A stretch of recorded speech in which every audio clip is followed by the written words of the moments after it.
A plane, trapped beneath the ocean, vicious sharks outside, and oxygen running out inside. Who will survive and who won't? That's something only time can tell. In today's video, I'll be explaining the survival thrilling movie No Way Up, released in 2024. At the airport, we're introduced to two guys, Zed and Kyle. Zed is standing around waiting for his girlfriend Ava to arrive. And she does, right on time. She's not alone, though. With her is her bodyguard, Brandon. Ava is the daughter of the state governor. The man at the check-in counter recognizes Ava right away. He clearly knows her father. Meanwhile, we meet a few more characters. A little girl named Rosa, traveling with her grandfather and grandmother. Rosa has a small stuffed toy named Mr. Tips, which she accidentally loses. Ava helps Rosa find her lost toy, and with smiles all around, everyone boards the plane. Kyle, who's kind of a jokester, starts cracking jokes about everyone, especially about Brandon, the serious-looking bodyguard. He just can't help himself. Once they're up in the air, the plane begins shaking a little. Light turbulence. But Kyle starts saying all sorts of negative things, which makes Ava really nervous. And she should be. Because soon, something really does go wrong. A flock of birds crashes into one of the engines. The pilot makes an announcement, saying there's nothing to worry about and that they'll be landing soon. But little Rosa notices something no one else does. The engine is not okay. It's vibrating violently, and parts of its outer shell are starting to fly off. And right then, a part of the engine breaks off and crashes directly into the main body of the plane. This causes a crack, and due to the pressure, that section tears open completely. The plane was flying at full speed, and because of the intense air pressure, several passengers are sucked right out of the plane. The aircraft quickly goes out of control and crashes straight into the ocean. The impact is massive. Many people die instantly, crushed in their seats. Many others are injured. The plane slowly starts sinking deep into the ocean and eventually crashes onto the seabed. But the sea floor isn't flat. If anything shifts, the plane could slide even deeper. Water has already begun flooding inside the aircraft. However, in the rear section, there's still some air left, and a small group of survivors manage to find shelter there. Ava, her boyfriend Zed, and their friend Kyle are all alive. And the little girl, Rosa, also survives. Rosa's grandmother Nana had lost consciousness, but Ava manages to revive her using CPR. Unfortunately, Rosa's grandfather didn't survive the crash. He died on impact. As mentioned earlier, Brandon, the bodyguard, has excellent survival instincts. He knows exactly what to do in these kinds of situations. Meanwhile, Kyle and Zed are panicking and constantly talking negatively, overwhelmed by fear. They're currently 30 degrees tilted on a slope deep under the ocean. The compartment they're in is acting like an airlock. There's still some breathable air, but they have to be cautious. If anyone starts feeling dizzy or sleepy, it's a sign that the oxygen is running low. At the same time, the plane's black box contains a transponder. An SOS signal was automatically sent out during the crash. So there's hope that a rescue team is already on its way to save them, hopefully in time. Right now, the thing they need the most is oxygen. The plane is supposed to have 2 emergency oxygen tanks, but Daniel notices that both are empty. This clearly indicates how poor the aircraft's maintenance was. But Nana recalls seeing a passenger earlier who had a medical oxygen tank with him. That could be their only chance. Brandon immediately sets out to find it. Before he goes, Nana makes a heartfelt request. She asks him to bring back her husband's hat as a memory. Brandon dives underwater searching for the tank. Down there, the scene is horrific. The wreckage is full of dead bodies, still strapped to their seats. Some died on impact, others drowned. But as terrible as this all seems, this is still not the worst part. Because the real danger is still lurking under the ocean. We see that one side of the plane has been completely torn open, and through that opening, A shark has entered the aircraft. It suddenly attacks Brandon while he's underwater. Despite the attack, Brandon somehow manages to return to the others. He delivers the oxygen tank and also hands Nana her husband's hat, fulfilling her request. But the shark has already injured him severely. He's bleeding badly. Sadly, Brandon doesn't survive much longer. The shark follows him all the way and finally drags him away in front of the others. This is when Ava and the remaining survivors realize they are in deep, serious trouble. It's now uncertain if any of them will make it out alive. At this point, all they can do is follow Brandon's last advice, to wait patiently until a rescue team arrives. Meanwhile, Kyle is badly injured.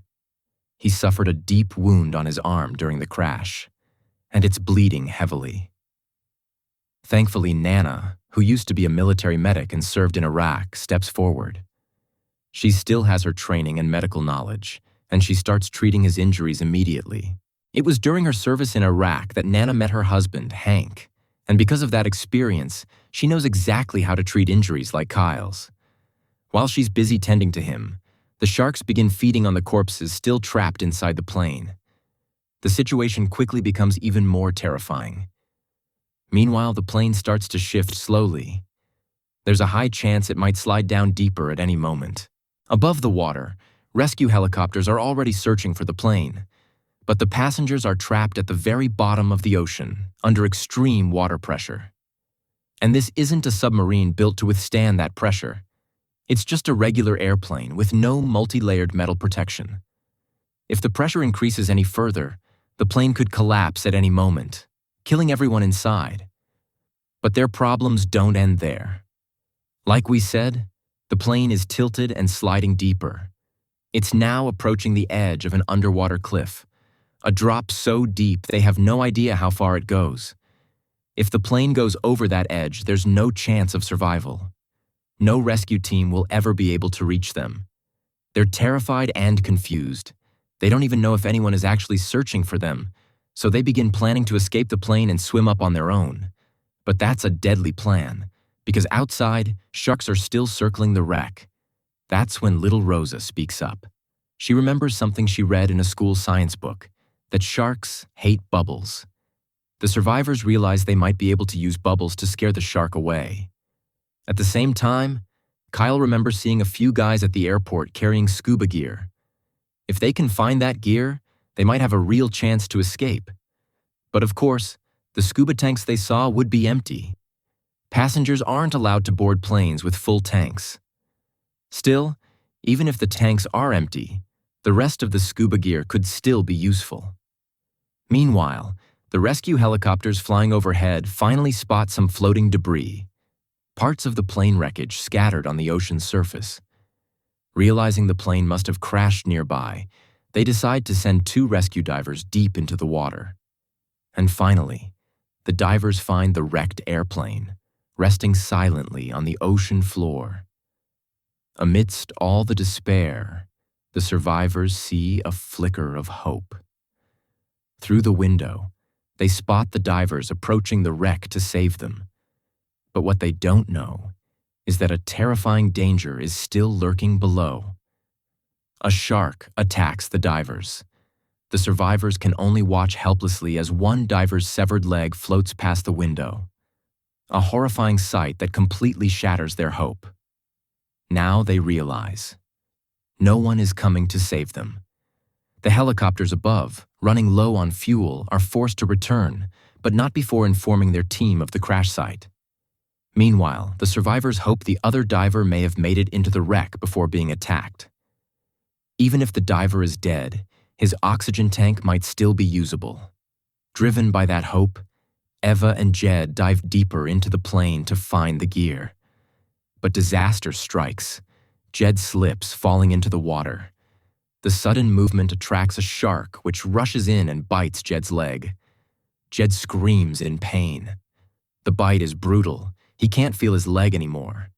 Blood spreads in the water, and now more sharks are drawn to the wreck. Inside the plane, oxygen is running out fast. They have to act now, or die. Ava pushes herself toward the cargo hatch, determined to find a green-colored bag, the one that might contain the diver's oxygen tank or anything that could help them survive. Finally, Eva returns with the green bag. But her boyfriend Jed, he's not doing well.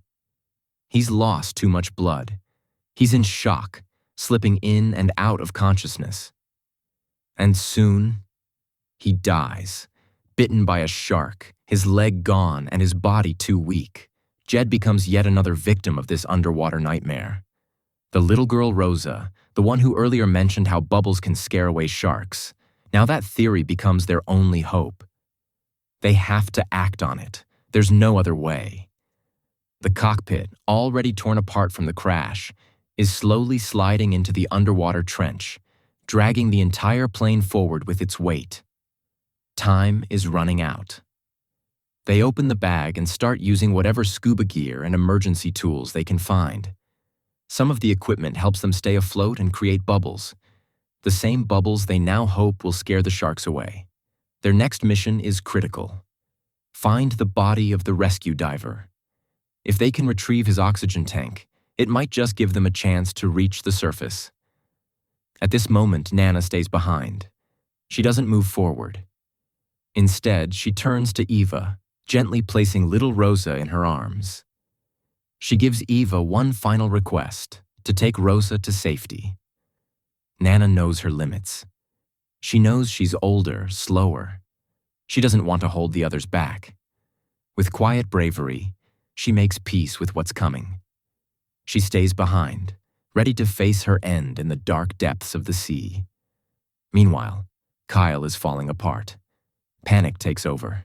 He starts losing control, convinced he can't do this anymore, that there's no way out. Just as I mentioned earlier, excessive movement attracts the sharks even more. One of them brutally attacks Kyle, leading to his death. After that, Eva, Danilo, and Rosa finally find the dead diver and begin using the oxygen tank. Danilo wraps the tank around himself, grabs Eva, and they both exit through the cracked part of the plane. They had those emergency scuba jackets, which inflate when pulled, and with their help, they float all the way to the surface of the sea. But Eva was still left inside. She didn't have any oxygen, and the shark had entered the plane. That's when Eva uses her intelligence. She doesn't move a bit, completely freezes herself, and the shark swims right past her, ignoring her entirely. The remaining part of the plane eventually slides into the trench, and Eva was still inside. Somehow, she escapes through a crack in the plane. She was being pulled down by the pressure, unable to rise. But luckily, her life jacket was still active, and eventually she floats up to the surface. For a moment, she loses consciousness, but soon after, she regains it and starts looking around for Danilo and Rosa. She sees nothing but endless ocean. But fate was with Rosa that day. Just in time, a rescue helicopter arrives and spots Eva. And that's how, with just 3 survivors, the rescue helicopters leave the scene. This movie ends here. If you enjoyed the video, feel free to like it and subscribe to the channel.